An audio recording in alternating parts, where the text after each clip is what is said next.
amigas, ¿cómo están? Bienvenidos nuevamente aquí a Un Café, en el Crónica Digital. Y por supuesto no estamos en el café allá en la Plaza Brasil, ni tampoco en Franklin, porque la autoridad sanitaria nos tiene cerrado desde el 20 de marzo.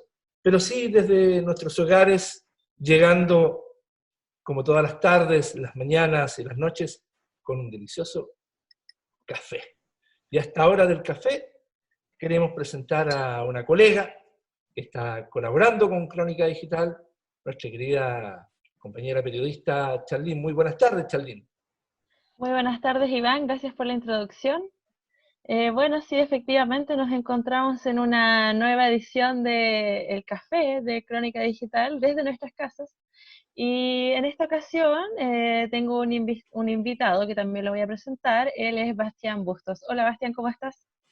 Hola Iván, hola Charlín, agradecerle la invitación desde nuestros hogares hoy en día en este episodio de crisis que estamos viviendo acá en Chile.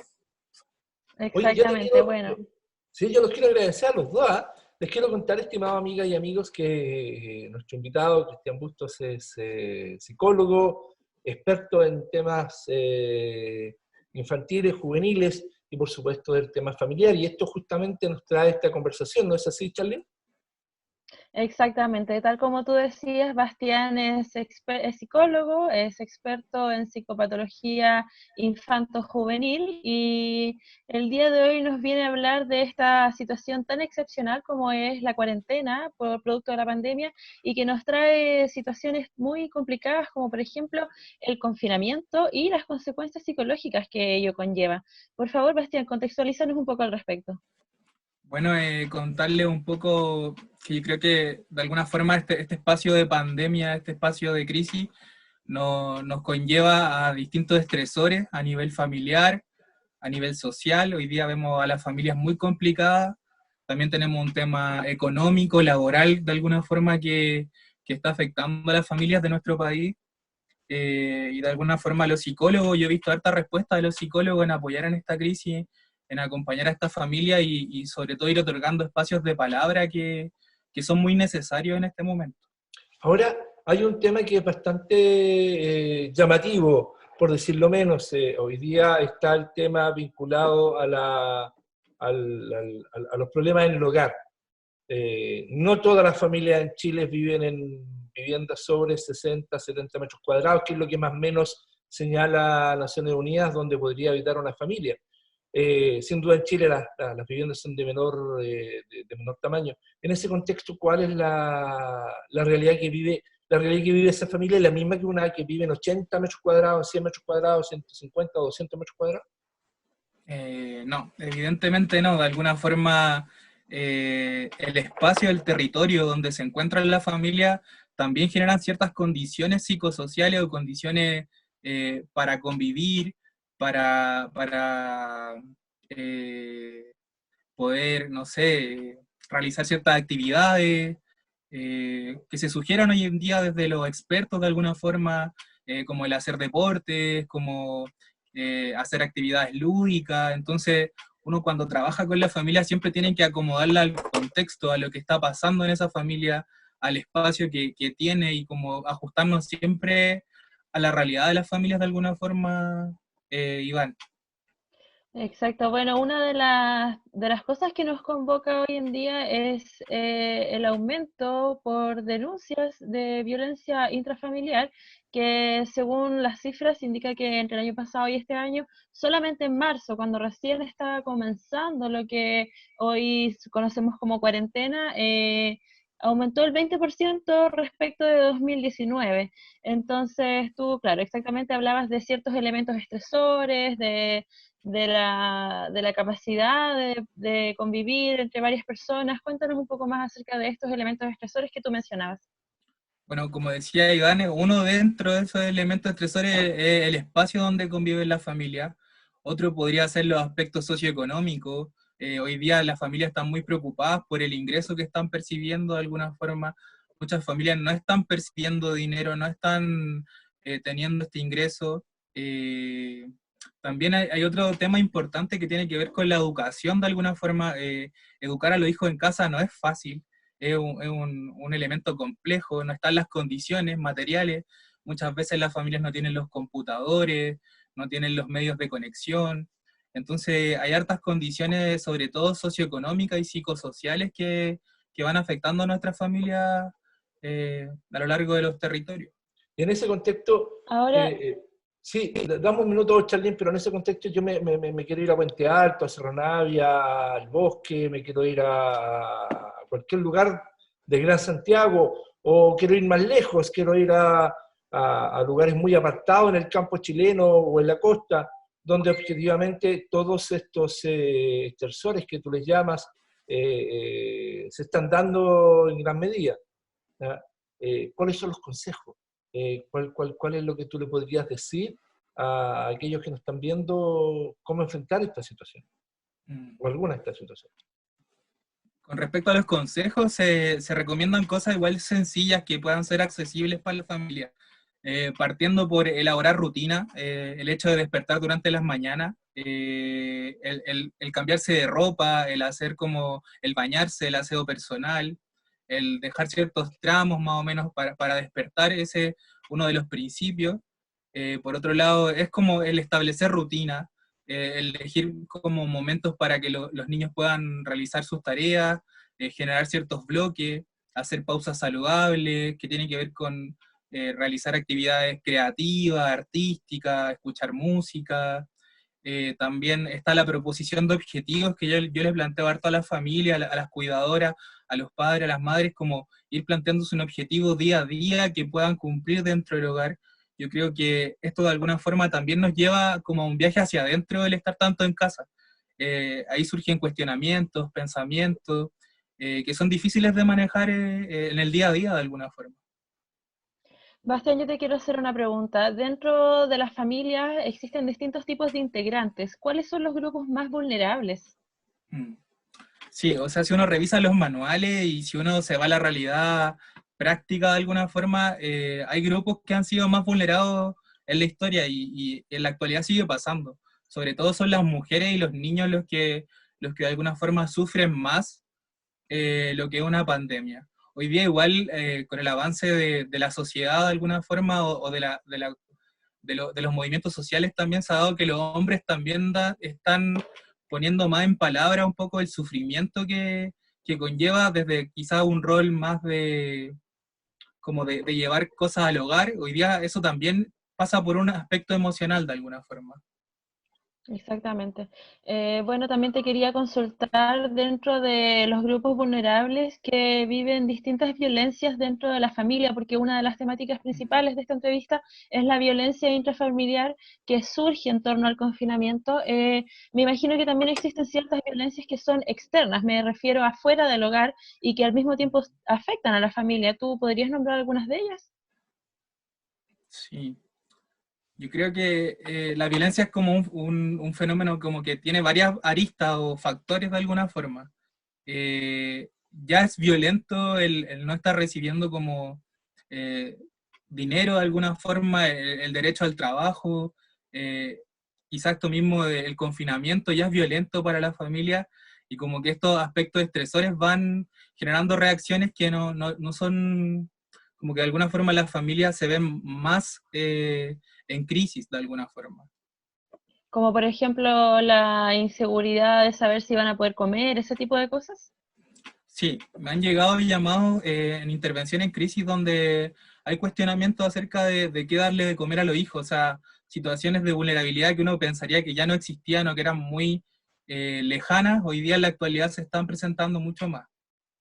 Y en ese contexto, por ejemplo, la tercera edad, porque se tomó una medida por parte del Estado de que todos los mayores de 70, 75 años deberían quedarse en sus casas.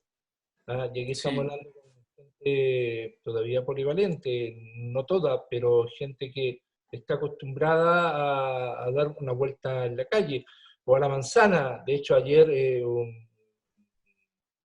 importante miembro de la cultura de nuestro país, si no me equivoco, Premio Nacional de algo, perdonen ustedes que no me acuerdo del nombre, él declamaba su derecho por lo menos a dar vuelta a la manzana. Sí, es un grupo que también está dentro de los grupos vulnerables de alguna forma, y también hay mucha preocupación por parte de los adultos por sus abuelos, de los niños también hacia sus abuelos, que también son cuidadores principales también en los hogares, y hay harta relación afectiva, mucho pasa por los abuelos en la familia.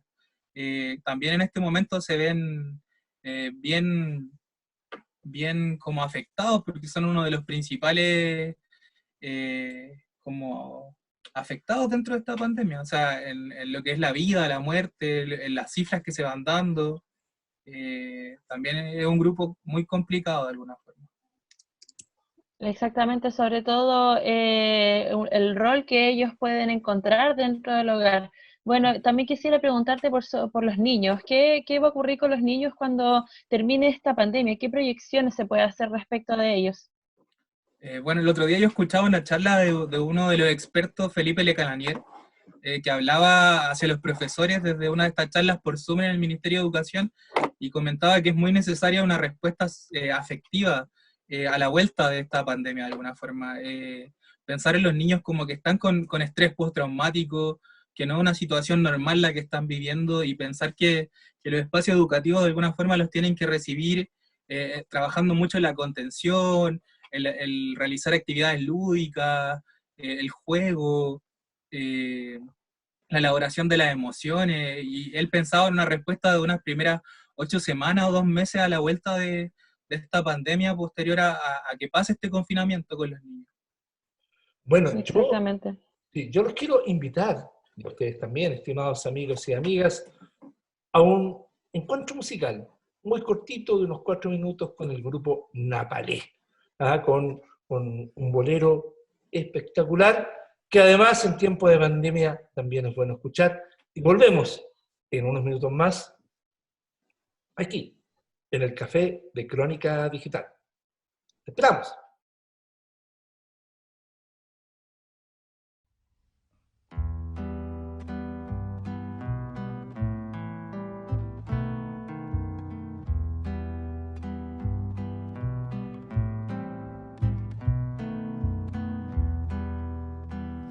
Ha nacido del viento entre el sol y el mar, madurando de tiempo de flor y de sal.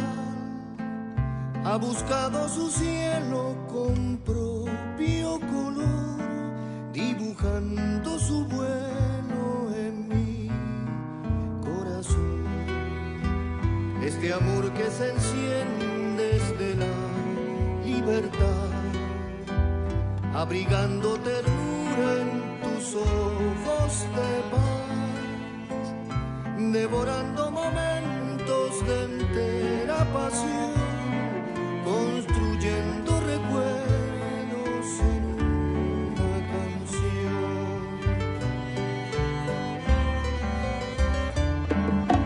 Voy conquistando tu pelo con la idea de anidar, con mis ojos en vela contemplando tu calor.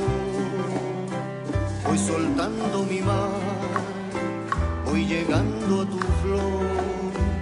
Yo ya voy en camino de quererte más y más, recorriendo tu cuerpo con la idea de llegar a dormir en tu pecho esperando salvación. Entregándome más, voy bebiendo tu sol, renaciendo en tu vientre, empapados para amar.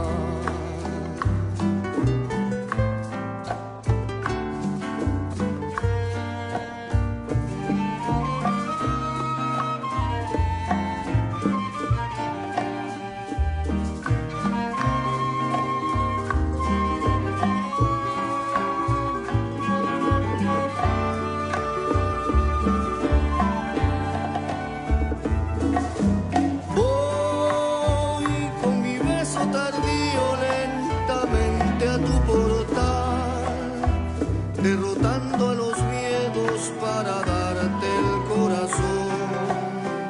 Voy soltando mi mar, cultivando tu flor. Yo ya voy en camino de quererte más y más, recorriendo tu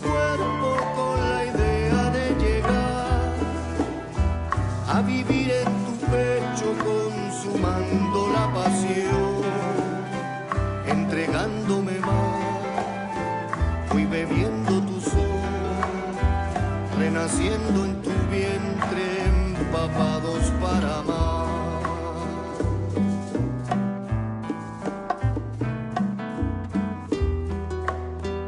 Entre largos silencios nació este querer, obligado de tiempo para renacer, muy seguro de estar en la dicha de dos, dispuesto para dar toda mi alma repleta para hacernos en amor.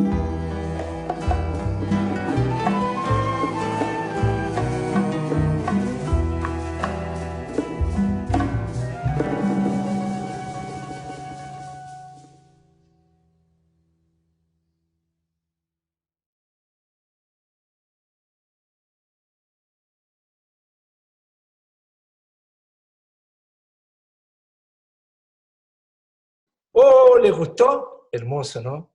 Además, Excelente. todo hecho en blanco y negro, con una musicalización espectacular de este grupo Napalé, un grupo fundado por allá por el año 1982 en los barrios universitarios. Partieron con puros estudiantes de las universidades, pero sigamos ahora conversando con Charly, por favor, cuéntanos. Con esta entrevista, gracias por la introducción, está muy buena la música también. Seguimos contigo, Bastián. Te quiero hacer una pregunta retomando el tema del cual nos encontrábamos hablando, pero en ahora me quiero referir al rol del Estado y también a las organizaciones, a la autogestión. Con eso me refiero a las organizaciones, porque la gente también, sí, la idea de romantizar el hecho de autogestionarse, porque también es necesario que existan otros mecanismos que no solo asistan, sino también acompañen a las personas, ha surgido este fenómeno de la autogestión. Cuéntanos tú, Bastián, ¿cuál es tu apreciación en torno a eso en este periodo de crisis pandémica? Sí, yo creo que ahí entra mucho el concepto de crisis de alguna forma. La crisis de alguna forma nos pone en un espacio complicado, nos pone en condiciones que no habíamos tenido, nos complica un poco la vida, pero a la vez la crisis tiene una doble lectura. Esta doble lectura tiene que ver con las posibilidades que uno puede construir desde la crisis, con las herramientas que puede como desarrollar la gente, con la esperanza con estas redes comunitarias que se van formando en los territorios. Es interesante esta respuesta de cómo el pueblo ayuda al pueblo, como se dice en muchos elementos sociales, en muchas juntas de vecinos, muchos jóvenes que también están movilizando esto, el rol que están teniendo hoy día las municipalidades en muchos lugares de poder acompañar a los pobladores, a los vecinos, la junta de vecinos, la comunicación. De alguna forma vuelve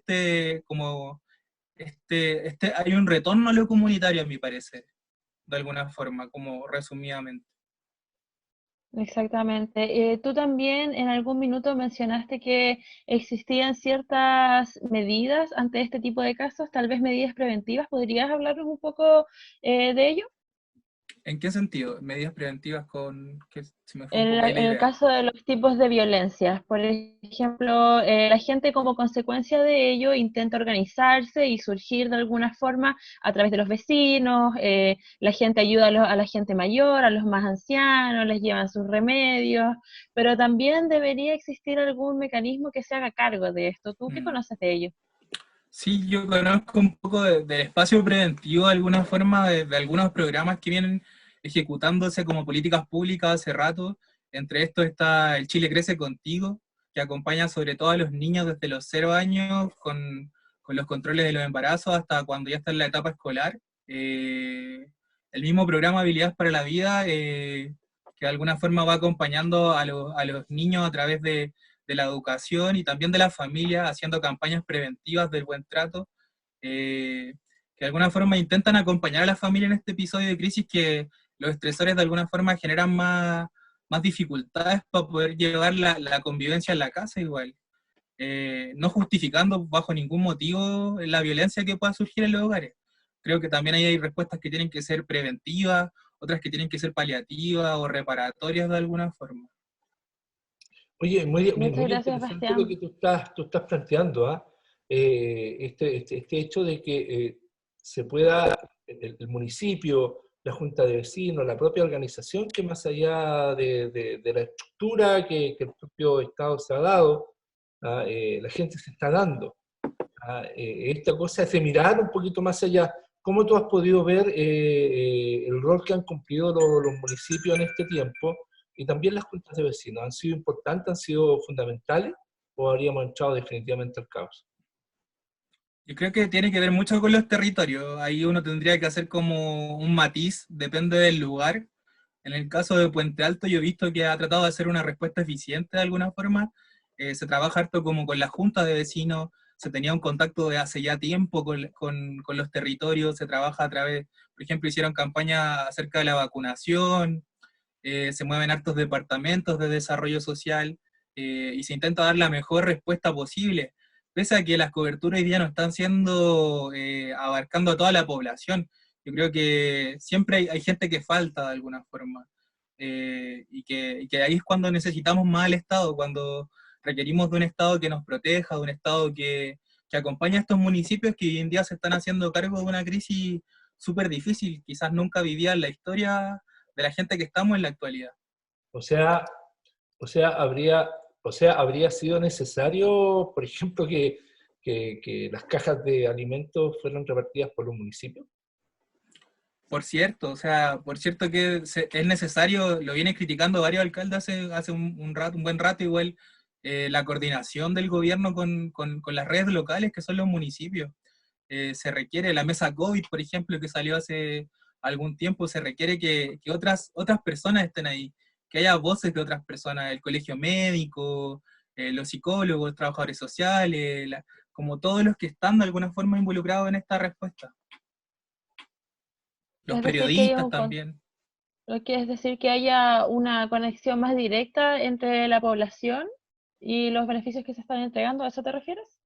Sí, claramente se necesitan mayores canales de comunicación, de representatividad, que nos lleva a una crisis social que no es menor y que la traíamos antes de esta crisis. O sea, estamos como en varias crisis a la vez. Ahora, Ahora, al principio, por favor, colega, adelante, Iván. por favor, colega. Al principio, tú habías mencionado la falta de conectividad que podría existir, por ejemplo, el acceso a Internet o a veces también la falta de tecnologías para ello, que lo facilitan, canales de comunicación, como bien decías tú. En este sentido, yo te quería preguntar, cómo se podría, desde tu perspectiva, trabajar con el adulto mayor? Sí, con el adulto mayor. Me ponen en ¿Cómo se una... puede otorgarle algún rol para que no se sienta más aislado aún dentro del confinamiento? Sí. Me ponen en aprieto porque es como, no es de alguna forma mi grupo como objetivo con el que trabajo, pero tengo compañeros de programas de adultos mayores que están trabajando con ellos a través de la intervención en crisis, que están trabajando acerca de las rutinas. El otro día igual lo veía acerca de en la Escuela de Terapia Ocupacional de la Universidad de Chile, que está haciendo hartas cápsulas como acerca de las rutinas, de la iluminación, de la alimentación, y que está enfocado también en los adultos mayores de alguna forma. O sea, hoy día hay accesibilidad, o sea, no todos, pero hay información. Lo que nos falta también es una mejor difusión, mejores canales, quizá mayor conexión entre todos de alguna forma. Ahora yo te quiero ayudar porque ya nos quedan de pocos minutos, pero te quiero llevar a... Todos sabemos que la pandemia no va a durar toda una eternidad ni toda la vida. Más temprano que tarde, como alguien dijo por ahí, volveremos a caminar por las anchas alamedas. Y en ese contexto, ¿cómo hay que prepararse para enfrentar la salida de la pandemia? Me puedo imaginar que todos vamos a estar por mucho más tiempo encerrados, tal vez 1 o 2 meses, ojalá es que menos, pero yo creo que septiembre, octubre debería ser el mes que ya todos podríamos andar en la calle. ¿Cómo vamos a enfrentar? ¿Cómo tú te adelantas a eso como profesional? ¿Qué es lo que tú has pensado, has conversado, discutido por ahí? ¿Cómo vamos a salir a la calle? ¿Cómo? Sí, yo creo que es bien difícil la pregunta, es un desafío para todos de alguna forma. No sé si habrá una respuesta concreta, pero quizás el acercamiento que quería yo creo que es generar espacios de palabra. Desde la psicología, la palabra moviliza mucho, el mirar la experiencia, el revisar qué pasó en esta pandemia, cómo yo me sentí con mi familia, cómo yo me sentí conmigo mismo. Hay muchas preguntas que se abren en este espacio de pandemia de forma personal, de alguna forma. Entonces yo creo que es muy necesario conversarlo, es muy necesario hablarlo, es muy necesario comentar qué pasó en esto. No puede ser una nueva normalidad que no permita el poder salir como si nada, como instrumentalmente, así como mecanizarnos para algo que ya no, mecanizarnos para este modelo de alguna forma. Creo que es muy necesario repensarnos. Me ha tocado trabajar harto autocuidado con profesores en este tiempo y es interesante igual cómo se humanizan las personas en este espacio de pandemia, cómo nos damos cuenta que que necesitamos escuchar al otro. El otro día una orientadora hablaba de aceptar al otro, no tolerar, la aceptación, que es de verdad tratar de escuchar y entender al otro y ver que es un otro, no tolerarlo, eso es es como te acepto, pero, o sea, no te acepto, sino que te tolero solamente, es como no te logro entender. Yo creo que por ahí va un poco la salida desde la psicología, deben haber muchas otras salidas igual, creo. Finalmente, yo quería preguntarte, Bastián, bueno, mucho se ha hablado de la proyección que las consecuencias de la pandemia van a traer, como por ejemplo que las personas comiencen a acudir mucho más a los psicólogos por esto mismo que estás hablando, porque surgen un montón de dudas a nivel personal. Yo quisiera preguntarte si podríamos hablar de que podría tratarse de alguna crisis tal vez psicológica o mental a nivel social, no sé si tan solo en Chile, tal vez mundial, pero nos vamos a acordar a Chile. Sí, yo creo que eso está existiendo y los estudios hace rato que lo decían. Me tocó hacer el diplomado en la Chile de infanto juvenil y muchos estudios hablaban que el 2020 ya iba a ser como el año peak de la depresión. No teníamos contemplado una pandemia, pero muchos psicólogos, muchos colegas están hablando de los trastornos de ansiedad que están surgiendo, los trastornos depresivos, y de alguna forma la salud mental hoy día parece como algo mucho más necesario.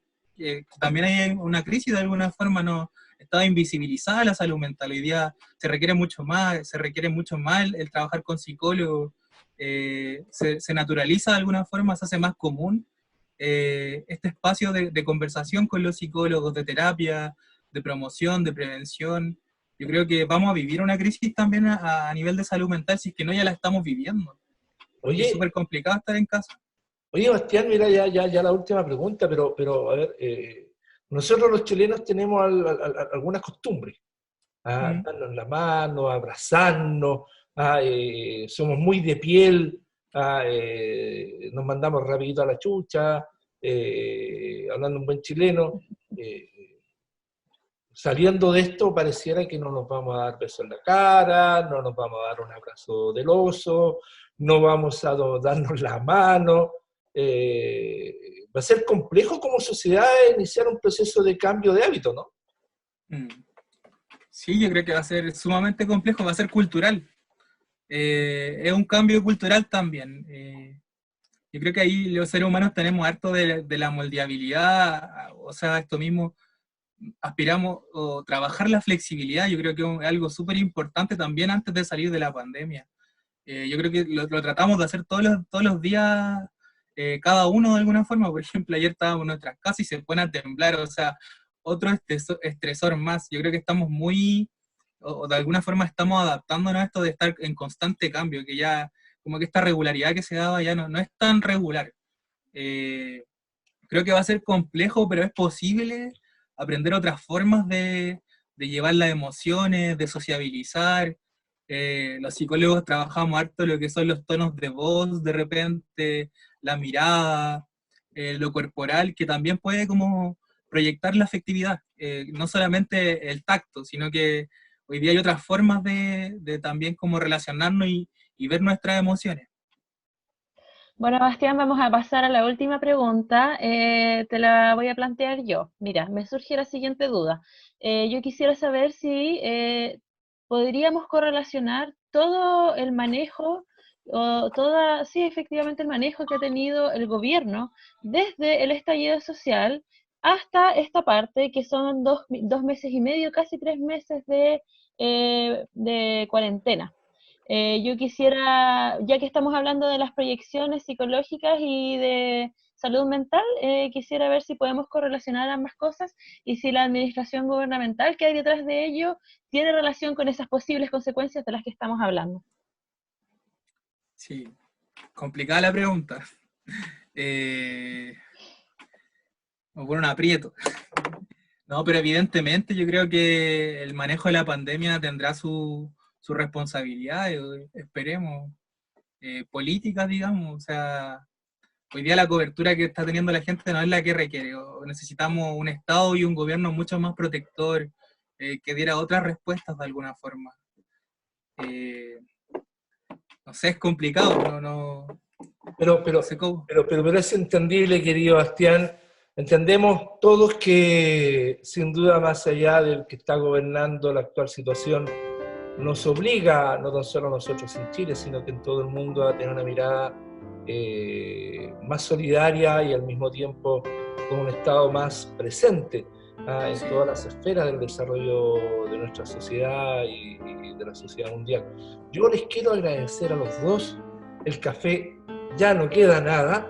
Agradecer a Charlene esta invitación a tomar café con nosotros, por supuesto a ti, Bastián, un abrazo grandote desde la distancia, agradecer tu esfuerzo donde tú trabajas. Sabemos que tú haces un aporte importante como contención, como un apoyo importante a las distintas familias y lugares donde a ti te toca trabajar. Y por qué no decir lo mismo a nuestra querida Charlene, muy agradecido también por participar de estos encuentros de café. Charlene. Muchas gracias a ti, Iván, por la invitación, gracias, Bastián, por participar, y bueno, espero que nos volvamos a encontrar nuevamente compartiendo un café y analizando nuestra realidad social y política. Gracias, Iván. Igual sumarme a su agradecimiento, agradecer a ambos por este espacio y eso. Chapo, así que les doy a todos ustedes, queridas amigas, queridos amigos, el último sorbo aquí en el Café del Crónica Digital. Esperamos más temprano que tarde reencontrarnos ahí en la Plaza Brasil o en el barrio Franklin para seguir conversando alrededor de un café. Chao, nos vemos. Chao, chiquillos. Chao.